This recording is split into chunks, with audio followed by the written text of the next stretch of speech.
सांगड़ मां खे ख़बर ॾींदा हलूं। डिस्ट्रिक्ट रिपोर्टर महमूद काइम खानी जी रिपोर्ट मुताबिक़ मरहूम ASI अनवर अली लाशारी खे सरकारी एजाज़ सां दफ़नायो वियो। SSP सांगड़ कैप्टन सदाम हुसैन मरहूम जे घर पहुची फातिहा ख़्वानी कई।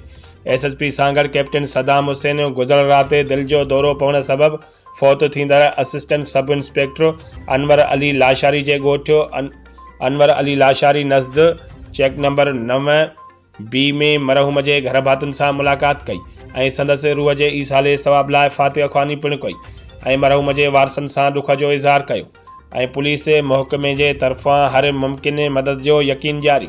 उन मौक़े ते DSP headquarter Parvez Akhtar Qureshi, SDPO Jam Nawaz Ali, Sanaullah Sial, SHO Mangli Hidayatullah Bijarani ऐं इंचार्ज वर्कशॉप शमसुद्दीन शर पिणु SSP सां गॾु मौजूदु हुआ। मरहूम खे मुकमल सरकारी एजाज़ सां दफ़नायो वियो। फ़ौतीअ जे जनाज़ा निमाज़ में वॾे अंग में पुलिस ऑफिसरनि ऐं अहलकारनि शिरकत कई ऐं पुलिस जथन सलामी पेश कई।